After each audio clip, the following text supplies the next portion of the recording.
Hi, everybody. Welcome back. This week we're talking about Hannibal. Happy Hannibalween, everyone. Happy Hannibal. Happy Hannibalween! So we've talked about the books a little bit. We've talked about the movies. And now we come to the part that I've been looking forward to for weeks. The television show. Dun, dun, dun. Dun, dun, dun. So there are any number of, ways we could go at this, but I think we should start by talking about one of my favorite parts of the television show, which is Hannigram. That is a place to start, yes. Now, That's is this creepy fanfic, or is this something like... No, it is a canon relationship in the show. Okay. It is yes. So, yes, Hannigram refers to the relationship between Hannibal Lecter, played masterfully by Mads Mikkelsen, the Danish actor, and Hugh Dancy, who is also wonderful, and in both of these actors and in both of these roles, we see them in a way that we've never seen them before. So, I don't know where to start with Hannigram. Well, which, speaking of never seen before, how do you pronounce his name correctly, Lindsay? And I'm going to butcher. So it's Mass, as in you're going to Mass. Mm-hmm. Mikkelsen. Yeah, so never that I can recall seeing this guy before in anything, and holy crap, Casino Royale. Yeah. Casino. So Yeah, Le Chiffre. Yeah. Le Chiffre. Can we take like 2 seconds? Casino Royale, of course, yes, but After the Wedding is a film that everyone, Mike, Mac, Sherry, everybody listening, needs to see. It is mind-blowing.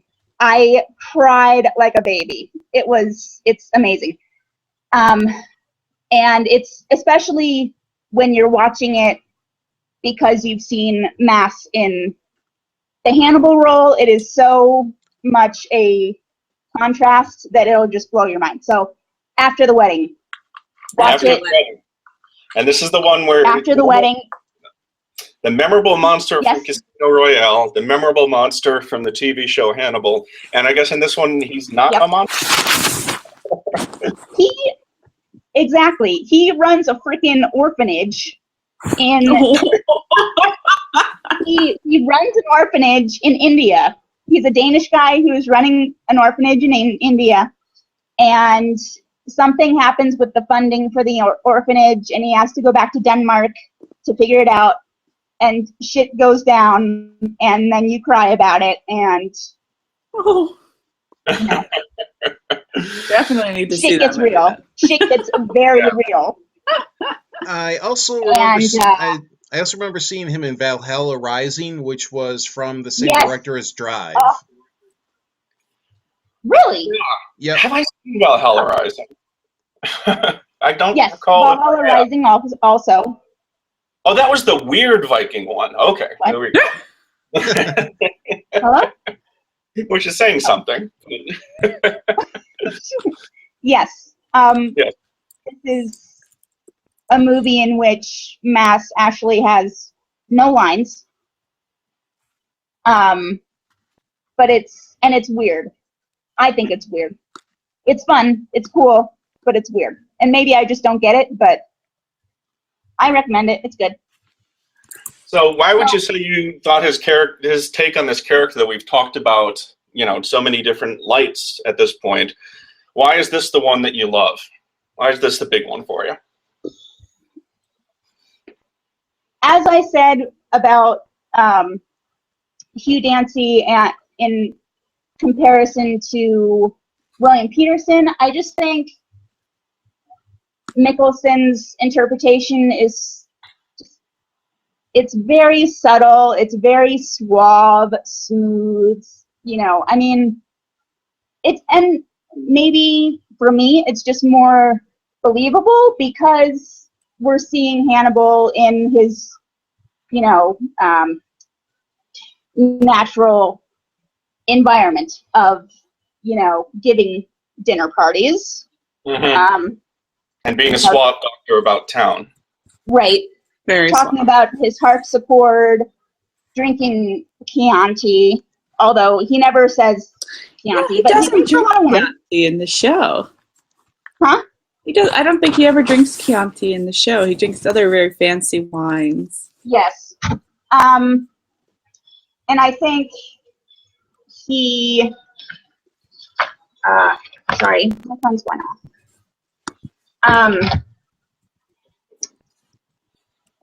Mass being Danish, I think, has something to do with it. And I have to say, I'm kind of a Danophile, or whatever the term would be.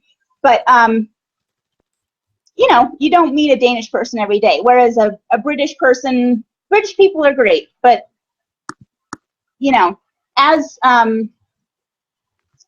what's her name? Miriam Lass says to the Jack Crawford character, who is played masterfully by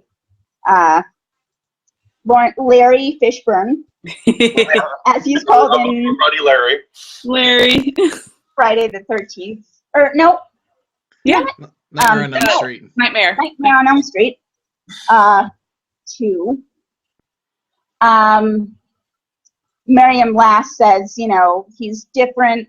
You know, this killer that they're trying to catch is different somehow. He's exotic somehow. And you get that exoticness, I think, a lot more from Mass than any other Hannibal, because you can't quite place his accent. He does talk kind of funny. Yeah, he's actually Croatian. Yeah, really? Series. Yeah. I was wondering. Yeah, because which is funny, because that's one of the little pleasures for me of seeing all this stuff all at once again, was that, you know, for such a sophisticated, oral, suave character, to hear him played with like 4 different accents in 4 different times, you know, from Brian Cox to this, Right, is hilarious. And yeah. we were just talking for the podcast that, you know, Anthony Hopkins has the weirdest way of saying Chianti in the world. Chianti. Another thing about Mass is that he was a dancer and a gymnast in his younger years, and so he's much more aware of, I think, the way he moves and the way movement can inform Hannibal and Hannibal's sophistication. So this sophistication is coming out of his very bones, whereas he's not acting, is what I'm trying to say, I guess. Yeah. And the guy, he knows, he effortlessly commands a room too, which is absolutely part of it's when we were talking about like Heath Ledger's take on the Joker. That's another role that just has such distinct, compelling movement. And that's one of the cool things about monsters like this, is that they're supposed to be slightly otherworldly, at least. Like, yeah. And as opposed to, you know, Heath Ledger's Joker, which was all sporadic motion, it was kind of twitchy, he had little tics and whatnot. Like Lindsay was saying, Mass is very calculated and very smooth in the motion of his body. Even just when he's doing food preparation, you can see how carefully his hands move through slicing, you know, into somebody's lungs. And I don't want us to forget just exactly what kind of character he's playing here. He is this is also the goriest TV shows of all time. It's hilarious. It's hilarious. I mean, that's another layer of his genius, and I think, you know, with Hannibal in general, but we see it most of all in, you know, the Fuller, Brian Fuller's version, we forget that he's this crazy guy who is just going around killing people and then eating them. We are, well, I can only speak for myself, but I am totally on board with pretty much everything he does because he's so smooth about it. You've been Renfelded? Really? Seriously? Oh my Absolutely. God. I'm going to start eating spiders and flies from the corner. In this. Oh, Jesus. I'm there. I'm totally there. Yeah, and I got to say, like I said, this has been a hell of a revelation to me, too. Thank you guys, again, for making me watch this. You're welcome. It's a little intense to all do it once, but... It is. Yeah. The gore works because, like, I think of exactly what you guys are saying is that he is so impossibly, he's off. He's clean, he's sophisticated, he's collected and powerful, but he's a little too much of all these things. Exactly. He never... Nice, a little too smooth, and he has such control of his body that it suggests more of an effort to control than it should take, which is funny and works perfectly because the whole time the gore is he's violating everyone else's body. He's cutting them up, he's ripping into them, the cooking in this damn show. Cooking. Yeah, and he's tearing people up so much, and it goes into such clinical detail that resting his perfect neatness is perfect. He's a good vampire. He's a great vampire. He's a good vampire. Well, you know, his Dr. Bedelia, how do you pronounce her last name? Du Maurier. She, she refers to him as wearing a people suit. So really what he does, why he's so controlled, is because he's portraying what he thinks people expect to see as if he was an actual person, and he's not.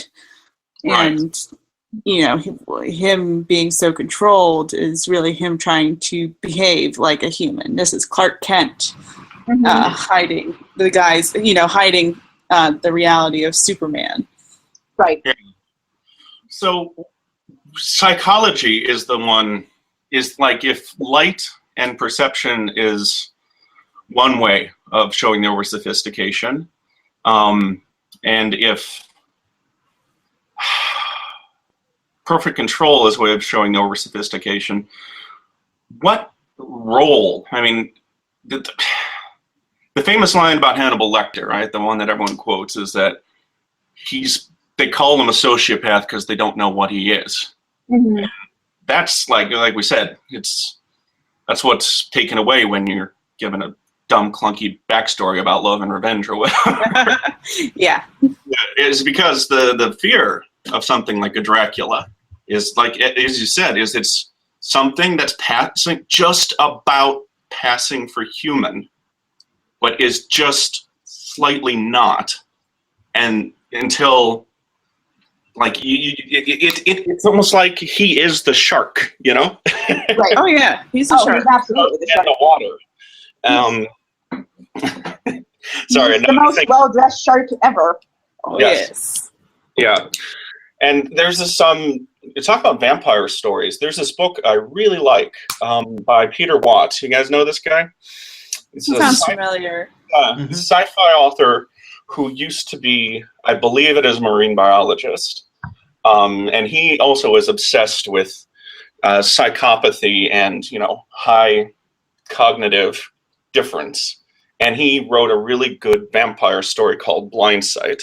That's my plug in this podcast. If you haven't read Blind Sight, read Blind Sight. I have to look that up, yeah. It's one of the craziest books around, and it's a lot of fun to read. And it's also a very good vampire story that goes into this. Like, there's a vampire character in a spaceship. Just go with it. It's not Dracula 2000, I swear to God.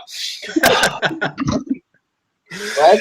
Yeah, and it goes into one of the ways the book is really good is goes into describing this kind of offness in movement, this kind of too much control, this kind of suggestive of unnatural power, I guess is the thing.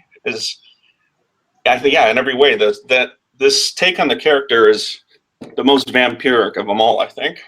and it's because, and this over control thing is really cool, and it's got layers, man. It's got layers. Well, the really interesting thing is that nobody really seems aware of that little bit of offness. Like it's like only the viewer is really allowed to have that little peek behind the curtain and understand that there's something off. Everybody else seems to be, attracted and drawn to him. It's like the little fish with the glowing thing on its body. It just draws you in. You're like, oh, shiny. Exactly. And even, somebody really intelligent like Dr. Alana Bloom, she has known Hannibal for years. She interned under him. He was her mentor. And yet she who's so aware and is always observing just doesn't seem to sense that otherness. Mm-hmm. Right. Well, I think that gets into what I wanted to ask you guys. Was this? I have this itch about this kind of urge that goes along with all this Jack the Ripper stuff, and this kind of all of this story. Is there's always a fear of sophistication. There's always the too opulent, too much power, too much control. Dracula was a lord, and the story about Jack the Ripper is that he's a medical doctor. And to that, there's also kind of a lore that's developed, for like pop psychology and obsession with sociopaths and psychopaths and things like that.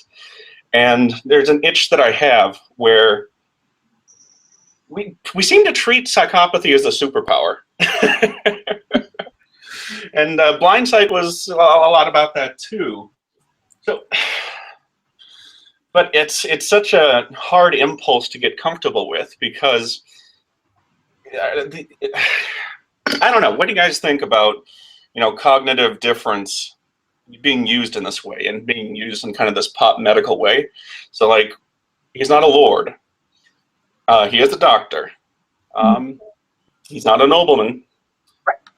But he's a psychopath, and maybe that's the thing now.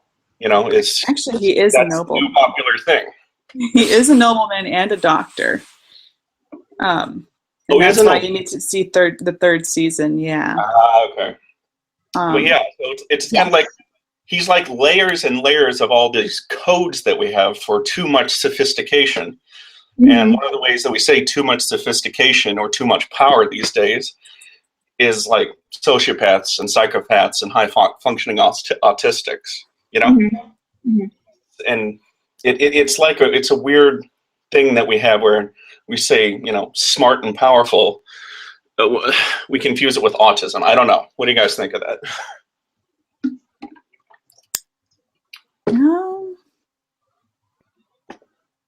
Don't know. That's an interesting question.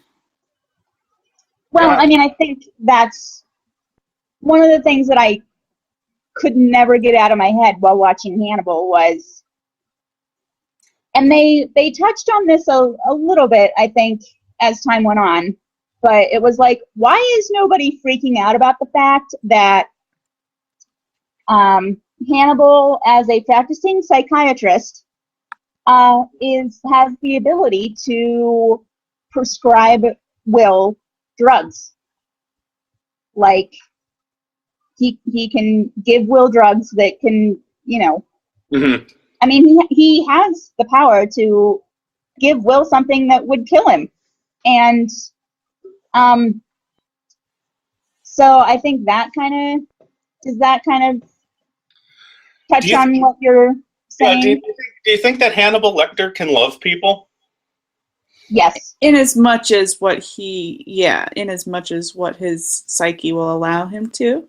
Yes. Like, it's not the same kind of love as what you and I might define it, and they do go into that in the third season as well.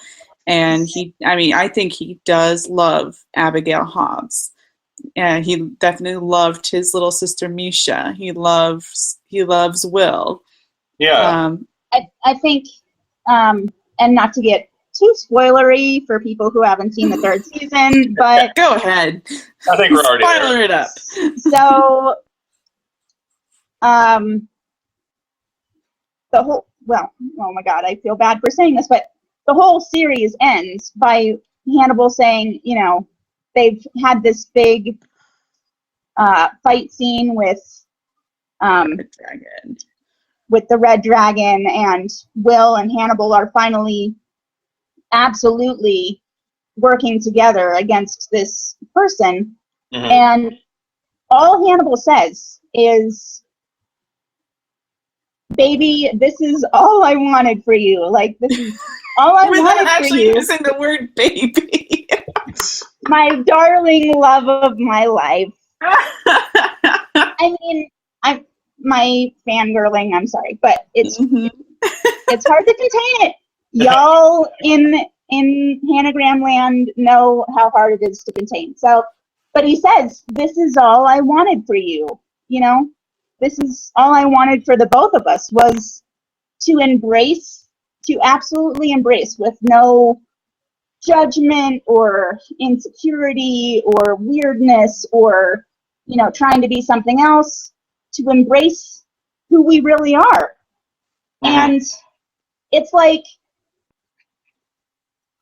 that just blew my mind, because it's like, I mean, that's true love. For somebody to see you, and not just see you, but see you at your worst, and Mhm. say, this is who you are, and I totally accept it, and I want you to be it fully, and I'm going to just totally support you in it. Like, that's true love.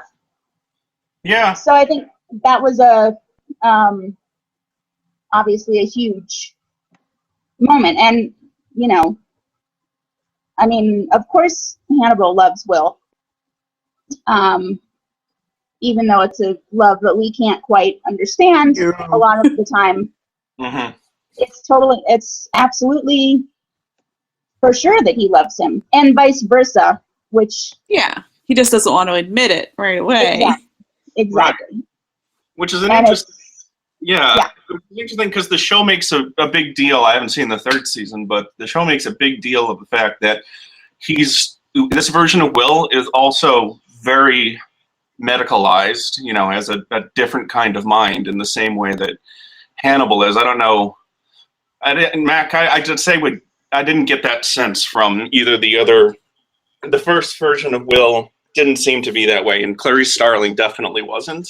No. One interesting way that the show goes is to do that Batman and the Joker, Holmes and Moriarty thing kind of to the most that it's ever been done, by equating the characters as, you know, similar kind of deviances that are, you know, powerful and understand each other for that reason. Yeah. It's almost like, one of the things about the show is that there's almost not any protagonists, which is fun. It's like everyone is at least some kind of asshole, and is at least some kind of weirdo, Mhm.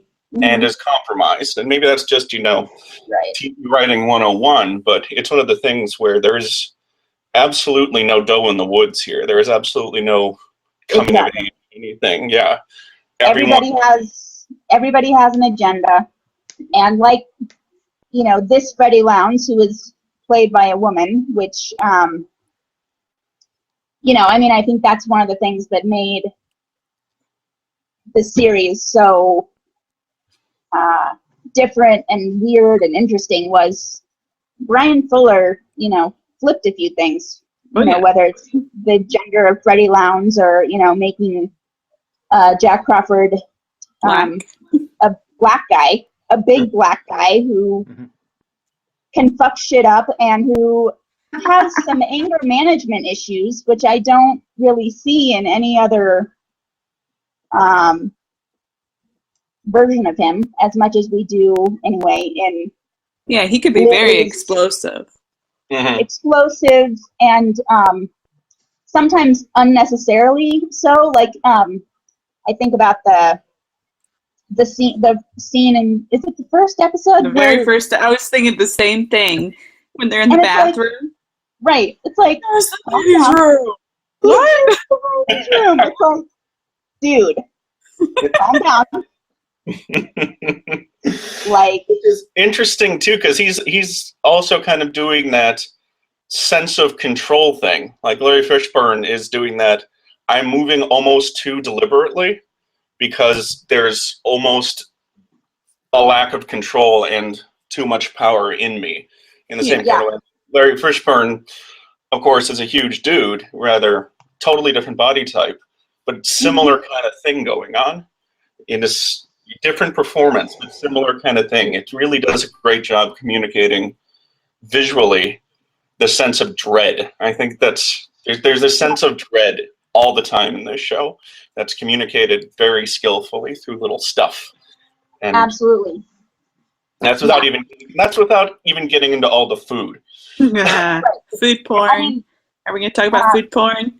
Yeah. Food porn, Thai porn, pink color porn. But yeah, going back to what you just said, Mike, for example, when Hannibal says, he's talking to another patient of his, Franklin, who... Oh, Franklin. Oh, you sweet little porcupine. Okay, there was one. Well, there's several does in the woods, but they're for the body count. Yes. Yeah. But Hannibal says, the lion is not in the room, when we all know that he is. He is the lion. And you're like, exactly. Ooh. And the lion is not in the room right now, but when he is, you'll know it. And it's like, what is that? That's dramatic irony or something, right? Where the audience does that a lot. The audience is like, the lion is in the room and you need to be scared. It's happening right now. You're running out the door now. Franklin. So, but he's already swallowed. It's one of those. That's true. That's absolutely true, because, like many of us, myself included, Franklin is completely. He's obsessed with Hannibal, and he's besotted with Hannibal. He is absolutely head over heels. Absolutely, to the point where Hannibal says, "Dude, you're creeping me out." Which, that takes a lot of work to creep Hannibal out. And I'm going to refer you to another guy or doctor, because your obsession with me is interfering with your therapy. So, Franklin. Oh, Franklin. Well, but like Hannibal said, he has the personality type where he was drawn to that kind of magnetic character, like his friend Tobias. Oh, Tobias. Oh boy. So, for the record, kill you with cello strings. What? I mean, so cool. So, like, Fromage from the first season is one of my very favorite episodes. It's so cool. And that the man turned into a cello scene? Yes. And the piano, or the cello wire, and then, you see that whole fight scene, and you see, it's beautifully choreographed, and you might not see it right away, but the more times you watch it, the more you see Hannibal and how he's in control that whole time. Right? He's leading him towards the ladder to get his arm through the ladder. It was a nice touch. Yeah. The ladder foo. Yes, the ladder foo. I'm going to break your arm through the rungs of the ladder. That's really awesome. Which is interesting, because I think we were just talking about, but with Red Dragon, one of the problems was, all the kick punchery, and how Hannibal shouldn't be kick punchy. And he's kick punchy a bunch of times, not very often in the show. No, not as often. Like, you would expect it more. And it was great about Hannibal in this series is you don't actually see him killing people. They have him leading up to his victims, or they'll have a flash of something happening, but you never actually really see the murder take place, unless it's Will projecting himself onto the murder scene, but you never see Hannibal himself until you have these explosions of motion in an episode like with Tobias, or in the season finale of season 2 with Jack, or even they have that fight scene in the very opening of the season 2, which is a beautiful fight scene. Oh my god. Oh my god. And you see these two very powerful men just beating the snot out of each other. Yeah, that's part of it too, is that when the violence does explode and when the fights do happen, not only is it rare, but I mean, we're talking about 3 hours, 3 seasons of a TV show, so it has to happen sometimes. But not only is it rare, but it's not typical TV drama fighting. No, it's very visceral, very down to it's, brass tacks. Yeah. Just gouging, smashing, lacerating, just flipping over. I mean, Larry picks Hannibal up. He picks him up. Yeah. And he flips him over. I mean, what? And he strangles him backwards, which is a phrase I never thought I'd use, but I guess is going to be this kind of thing we say in this podcast. Well, Mike, you haven't seen season 3, because they have another fight episode, which, I mean, now talk about Hannibal not being in control for once. Yes, that's true.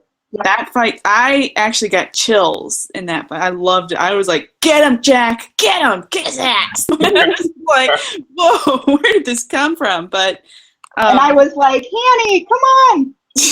Oh, I know you can do this. Let's go! What are you doing?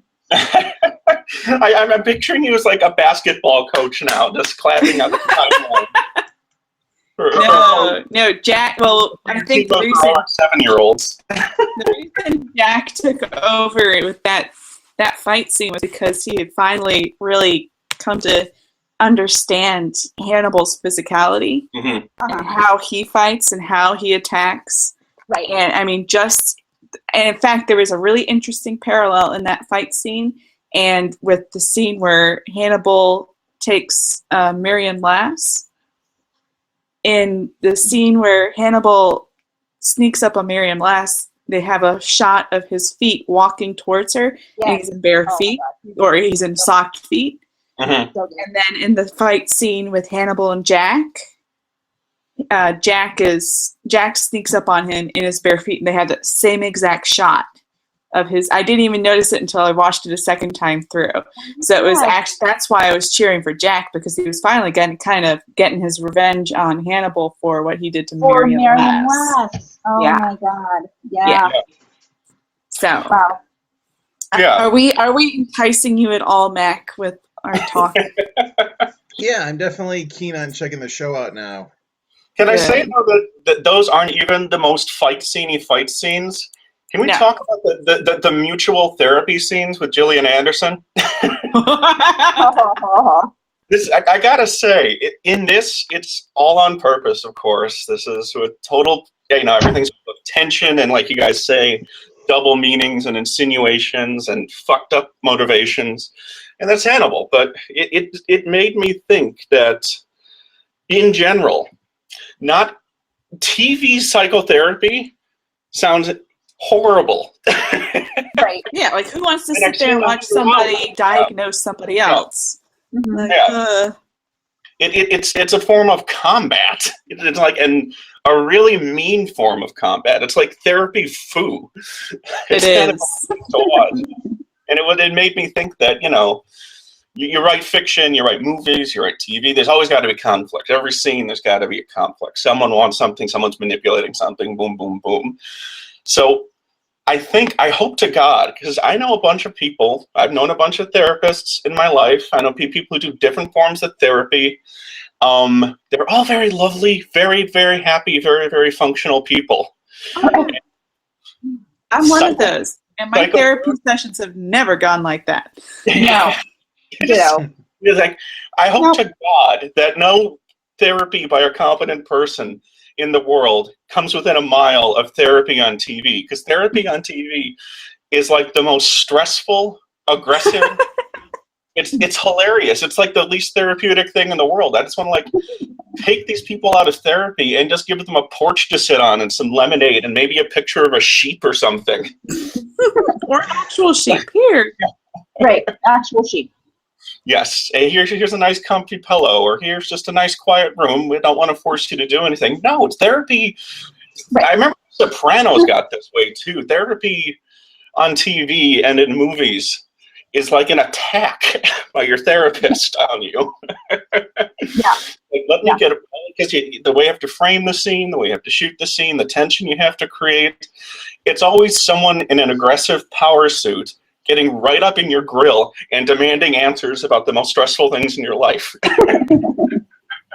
Or just saying, like I think about the scene where Hannibal is talking to Dr. Du Maurier about, do you talk to your psychologist friends about me? You and I are friendly, blah, blah. And then she says, no. You are a colleague.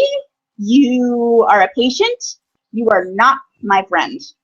And she kind of, sets a boundary there. And you can kind of see in his face, like, oh, I thought we were kind of friends. We were friends. And that's the parallel with him and Franklin. It's the same parallel. It's the same episode. Yes. Oh my God, Sherry, you're a genius. And also, and then kind of the same conversation happens with Will, where, Will says, I don't find you that interesting. And then, of course, Hannibal says, you will. Oh, you will. And, Hannibal says, we can be professional, but we can also be friendly about it. You don't have to be a dick, Have a glass of wine and hang out. Have a glass of wine. Yeah. Have some, have an ear. Yeah. Have an ear. Shove it down your throat. Yeah, anyone who's listening to this, if you want to see the ultimate version of therapy, TV therapy as duel. Yeah. Yep. It's always a repast and repare, and it's who can beat out who with whatever it is that they're talking about. Who can make the final point. Yeah. Again, everybody has an agenda, and nobody is saying exactly what they mean or exactly what they're thinking, or it's exhausting to be a viewer and trying to watch it and understand all the different layers of what it is they're talking about. So, no joke, when the show was airing, I would watch that week's episode literally every day, because that's how many rewatches it took me to get all those layers. And even with, 5, 6, 7 rewatches, I'm not sure I got everything. I know I didn't get everything. I think it's impossible. So, yeah.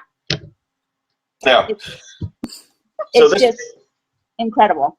Yeah, and it's probably also, the advantage of the medium, because in something, when Anthony Hopkins has 5 scenes to work with, they're really memorable scenes. But time helps a monster like this. Understanding them with, seeing how they, like I said, one of the things that was difficult about, I think, the different movie versions of Hannibal was that there had to be too much evil in too short a time. Yeah. So, like you said, like, you take one look at Anthony Hopkins' Hannibal, and you're like, I know that I'm looking at a monster. Yes, when she first walked into the hospital for the criminally insane, and she walks up, and you just see him standing there by the glass, looking at her. You're like, oh, this isn't good. Not good. I mean, it helps that you have that nice creepy air building up to it. But with hold on, we lost something. Oh, am I here? You're here now. Okay, yeah, we can hear you. What did you miss? You were just a little muffled for a little bit. Oh, so I'm sorry. I might have put my hand over the microphone by accident. I gesture with my hands when I speak, so sometimes they get in the way. But they were right on they had, like you said, they had a limited amount of time to work with, Mhm. and they had to show really quickly that he was a monster. Right. Whereas with the show, the first scene we see of Hannibal is he's just sitting down eating a very nice meal in his fancy outfit. Mm-hmm. With fancy music playing. Yeah, and as far as psychological horror goes, yeah, I think I described the horror in Hannibal as a lot of it's just straight up ridiculous body horror. People have mushrooms planted in them and are stuck together and with their head is full of bees, which the bee lady. I still can't get over the bee baby. Is crazy. She was so kooky, and yet I felt so. And I was like, oh. I mean, like Hannibal in relation to Will, sometimes she didn't see anything wrong with what she was doing, and part of that is because she's crazy, but part of that is because she was, getting her patients or whatever to a point where they didn't feel any pain. Mm-hmm. And so, and her methods of getting them there were not great, but again, it's like, well, who can argue with that though? Like, wanting somebody to not be in pain anymore? Like, how do you argue against that? What's that? I think the point at which you're filling them with bees is about the moment. I'll take away the pain with bees. But just, strip away everything except for, that idea of, this person is just trying to get this other person to not be in pain anymore. I mean, and maybe it's because, I don't know about all y'all, but I've been in a lot of physical pain at different points in my life, and it fucking sucks. Yeah. And so, I just, and again, I know that bitch is crazy. I know this, but he'd be crazy. So it's what I was thinking too. Is that crazy? And be bitch be crazy. Part of the psychological horror at work is that it makes, like you just said with the bee lady, but mostly with Hannibal, is it makes you complicit in the horror because he looks so good and he talks so well and the food looks so good. Yeah, the food is so good, you'll want to be a cannibal. Yeah.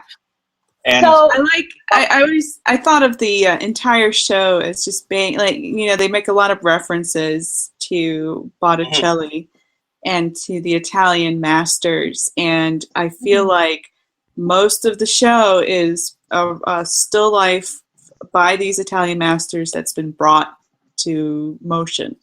Wow, that's amazing. That's absolutely right. Wow. I mean, you got the lighting, the set designs, everything. The costuming. Pose them, just the way they, and this just speaks to the genius behind the filming of it and the photography of it, and the music itself. You kind of lose you. The music is brilliant on its own. I mean, I could talk for hours about the music, but showing. I mean, he used whoever the director, Brian Fuller, basically takes all of the classic angles and line of sight that makes a painting, a master's painting, and transposes it onto film. And in that way, you're kind of brought into the world as Hannibal views the world. Hannibal and his fussy sensibilities, he's lost in old Italy. He belongs in Florence, which, that's his favorite place. So you're automatically, I think just from that, the viewer becomes complicit in all the murders that happen and everything that goes on. Yep. Yeah. It's like the opposite of something like, a Seven or a Hostel movie or one of those horror movies. It's not the horror of being revolted at the disgustingness of what's happening. It's the horror of being sumptuous. Yeah. Right. It's luscious. Yeah. It's luscious. It's a luscious view of horror. Luscious is the word of the day. Yeah. Uh-huh.